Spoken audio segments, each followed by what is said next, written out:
নমস্কার। চলুন এই শীতের মরশুমে আপনাদের সঙ্গে আরও একটি বিয়ের ভিডিও শেয়ার করে নিই। এই আমি, আমার ২ মেয়ে আমরা সবাই চলে যাচ্ছি আমার মাসির বাড়ি। আমার মাসির নাতনির বিয়ে। এই দেখুন ওদের বাড়ির সামনে আমরা চলে এসেছি। আর গেটটা কত সুন্দর ফুল দিয়ে সাজিয়েছে। এখন এই ধরনের এই গেটগুলো ফুল দিয়ে সাজানোটা কিন্তু সব বাড়িতে একটা ট্রেন্ড হয়ে গিয়েছে। এই দেখেছেন তো কি দারুণ করে চারদিকে লাইটিং করে আর গেটগুলো সাজিয়েছে। এগুলো কিন্তু আমার খুব ভালো লাগে। আর এই মাসির বাড়ি সেই ছোটোবেলা থেকে আসতাম। কত স্মৃতি আমার মনে পড়ে। এই ওদের বাড়ির সামনে থেকেই আমি চলে যাচ্ছি ওদের বাড়ির ভিতরে। এখনও কিন্তু এখানটাতে বরযাত্রীরা আসেনি। আর লোকজন একটু অল্প অল্প করে সবাই আসা শুরু করেছে। এই দেখুন আমার এই বড়দি বসে আছে, আমার মাসির ছোট ছেলে আর এই মাসির বড়দি খুব অসুস্থ। আর এই হচ্ছে এখানে বৌদি। এই বৌদির সঙ্গে দেখেন যে এই বৌদির এই মেয়ের বিয়ে হবে, মাসির নাতনি শম্ভুদার বউ। আর দেখেছেন তো এই বাড়ি এখন এখন ফাঁকা, সব লোক কুটুম্ব অন্য জায়গায় আছে আর সব মেয়েরা এখন সাজগোজ করছে। আর এই আমার মাসি, বেশ বয়স হয়ে গিয়েছে, একটু যেন ঠোর হারার মতন হয়েছে। যে কি বলে কি করে কিছু মনে রাখতে পারে না, ভুলে যায়। আর এই ঠাকুর ঘরের সামনে এখানে বিয়ের আসরটা সাজিয়েছে। বিয়ে কিন্তু সেই রাত ১২টায় লগ্ন। এখনও কিন্তু কিছু গুছিয়ে উঠতে পারেনি। আর এই হচ্ছে কনে, ঝুম্পা, ভালো নাম হচ্ছে মধুশ্রী। এই দেখুন সাজগোজ হচ্ছে আর এখানে পাশাপাশি সব মেয়েরা সাজগোজ করছে। এই বিউটি পার্লার থেকে সব মেয়েদের নিয়ে এসে এই ছোটো বৌদি বসে আছে, পবিত্রার বউ। আর এই হচ্ছে মূল অনুষ্ঠানের জায়গাটা। এখানে সব খাওয়া দাওয়ার ব্যবস্থা আছে, এখানে বর এসে বসবে। আর বিভিন্ন রকমের এখানে স্ন্যাক্সের আয়োজন করেছে।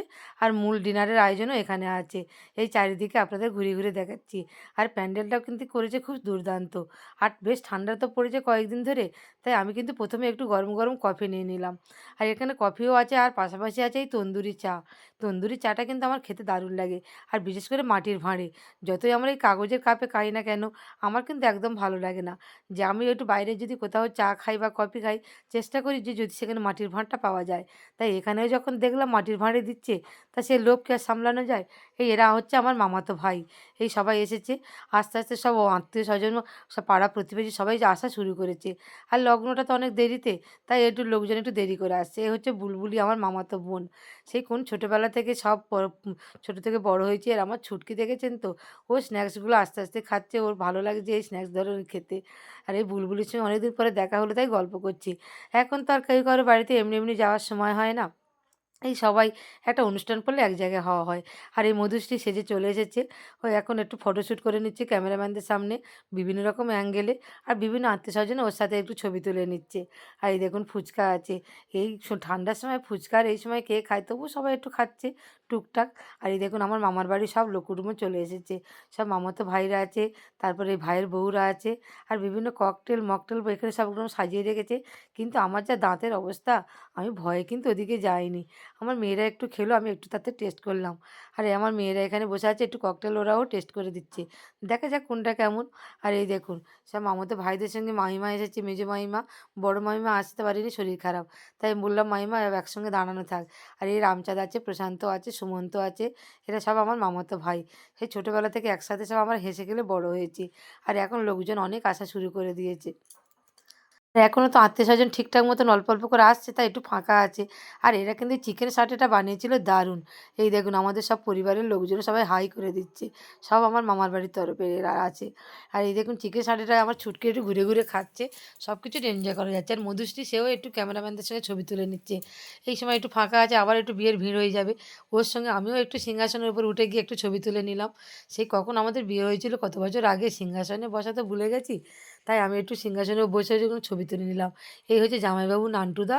আর এই হচ্ছে নান্টুদার ছেলে, আমাদের গৌরীদির বর আর ছেলে। এই দেখুন বাপ বেটা দুজনে মিলে কি সুন্দর একই রকম পাঞ্জাবি পরেছে। প্যান্ডেলটা কিন্তু আমার খুব ভালো লেগেছে। চারিদিকে লাইটিং দিয়ে কি সুন্দর ঘুরিয়ে ঘুরিয়েছে, একটা গোল ছাতার মতন একটা প্যান্ডেলটা হয়েছে। এরকম প্যান্ডেল কিন্তু আজকাল অনেক বিয়েবাড়িতে দেখা যাচ্ছে। এটা কিন্তু খুব সুন্দর লাগে। আর চারিদিকে ঘুরে, ঘুরে আপনাদের দেখাচ্ছি। এখন কিন্তু অনেক নিমন্ত্রিত অতিথি সবাই চলে এসেছে। আস্তে, আস্তে রাতটাও তো বেশ বেড়ে যাচ্ছে। এই আমার মামাতো ভাই প্রশান্ত, আমরা সমবয়সী। ছোটবেলা থেকে পিঠোপিঠি মানুষ হয়েছি।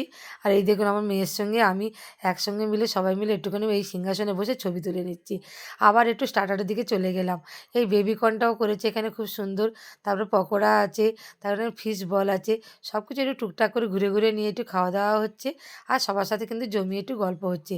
আর শীতের সময় কিন্তু এই ধরনের স্ন্যাক্স আর তার সাথে গরম, গরম কফি খেতে কারো না ভাল লাগে? আর এদের রান্নাবান্নাগুলো কিন্তু সব দুর্দান্ত হয়েছিল। প্রতিটা স্ন্যাক্স কিন্তু খুব সুন্দর হয়েছে। আর একেবারে গরম, গরম।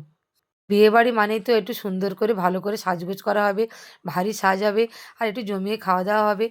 আর সব লোকজনের সঙ্গে একসঙ্গে দেখা হবে, আনন্দ হবে, গল্প হবে। এটাই তো মজার আনন্দ বলুন। তারপর বেশ অনেক রাত হয়ে যাচ্ছে। তারপর আমরা চলে গেলাম এই ডিনারে মেইন কোর্সের দিকে। এখানে বুফে সিস্টেমের খাওয়া-দাওয়ার ব্যবস্থাও আছে। আবার তারপরে বয়স্ক লোকেরা যখন খেতে পারবে না, তাদের জন্য ভিতরে বসে খাওয়ার মতো প্যান্ডেলের সেরকম ব্যবস্থাও আছে।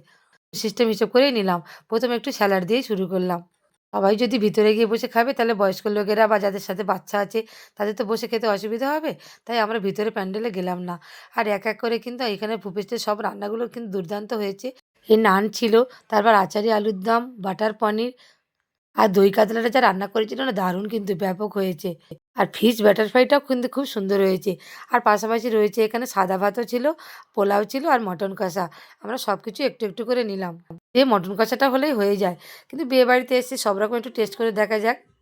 আর শীতের রাত্রে গরম, গরম পোলাও আর মটন কষা ব্যাস আর কি চাই? তারপরে কিন্তু জমিয়ে আমরা সবাই মিলে এখানে খাওয়া-দাওয়া করলাম। মটনটা কিন্তু দুর্দান্ত রান্না করেছিল। আমাদেরও তো বাড়ি ফিরতে হবে, থাকার উপায় নেই। দুটো ছেলেমেয়ে সামনে মাধ্যমিক দেবে, ওদের সকালবেলা আবার ফিজিক্স পড়া আছে, মেয়ে আবার ডিউটি যাবে। তাই অনেক রাত হয়ে যাচ্ছে। আমরা এক করে কিন্তু সব খাবার টেবিলে চলে গিয়ে সবকিছু বুফে সিস্টেমে নিয়ে এখানে বসেই খাওয়া-দাওয়া শুরু করে দিচ্ছি। অন্যটা যদি সন্ধ্যার মুখে হতো তাহলে কিন্তু সবাই বিয়ে দেখতে পেত। নিমন্ত্রিত অতিথিরাও কিন্তু এক করে সবাই চলে যাওয়ার জন্য তৈরি হচ্ছে। এখন প্রায় 10:30 পৌনে 11টার মতো বাজে। অত রাত্রেবেলা বিয়ের লগ্ন, সে তাই থাকা আমাদের সম্ভব হলো না। কোনো বরও এসে পৌঁছায়নি, বরযাত্রীরাও এসে পৌঁছায়নি। অনেক রাতের বিয়ে বলে তারাও দেরি করে আসে। আর জানেন তো বিয়ে হচ্ছে সেই বাঁকুড়া। সেই বাঁকুড়া থেকে কিন্তু তারা সেই দুপুরবেলা বেরিয়েছে। কিন্তু অনেকটা তো রাস্তা, সেখান থেকে আসতে, আসতে অনেক রাত হয়ে যাবে। শেষ পর্যন্ত খবর পেলাম ওরা কিন্তু এখনো পর্যন্ত বর্ধমানেই এখনো এসে পৌঁছেছে। বর্ধমান শক্তিগড়। তারপর এখানে এসে পৌঁছাবে, তারপরে সেই বিয়ের লগ্ন আছে। আবার ভোর ৩টেতেও একটা বিয়ের লগ্ন আছে। যে লগ্নটা ধরতে পারবে সেই লগ্নতেই বিয়ে হবে। তারপর মেন কোর্সের খাওয়া-দাওয়া শেষে আমরা একটু ডেজার্টের দিকে চলে গেলাম। আমের চাটনি, পাঁপড় আর এখানে কমলাভোগ আছে আর সন্দেশ। আর সবশেষে কিন্তু একটু আইসক্রিম। আমি বাবা যাইনি। আমার যা দাঁতের অবস্থা, দাঁতের যন্ত্রণা হবে এই ঠান্ডার সময়। তারপরে এই পানটা কিন্তু খেতে খুব ভালো লাগে। এই ডন সিনেমার অমিতাভ বচ্চনের সেই নেচে, নেচে গানটা, "খায়ে কে পান বানারস বালা", এই পান কিন্তু আমার বেশ ভালো লাগে। তাই একটু অনুষ্ঠান বাড়িতে গেলে পানটা হলে কিন্তু বেশ ভালো লাগে। এমনিতে সচরাচর খাই না বাড়িতে। এই দেখুন আবার মাসির সঙ্গে একটু কথা বলে নিচ্ছি। মাসি তো অসুস্থ। এই মশারির ভেতরেই বসে আছে। ছেলে বউরা সবসময় খাবার-দাবার এসে গুছিয়ে দিচ্ছে। আর এরা এই বিয়ের আসরটা এই গুছিয়ে ফেলেছে সবকিছু। এইসব এখানে সবকিছু গুছিয়ে নিয়েছে। আর এই দেখুন পাশাপাশি এইসব সবার সাথে দেখা হয়ে যাচ্ছে। এইসব মাসির আত্মীয় পরিজন সবাই পাশাপাশি থাকে। আর এখনও কিছু নিমন্ত্রিত অতিথিরা চারিদিকে ঘুরছে, কখন বিয়ে হবে। আবার এই গৌরীদির সঙ্গে আসার সময় একটু ফটোশ্যুট করে নিলাম। যেই দেখা হয়ে গেল আবার। তাহলে কেমন লাগলো আজকের আমার এই ভিডিওটি? ভিডিওটি ভালো লাগলে সবাই একটু লাইক করবেন, কমেন্ট করবেন। ধন্যবাদ।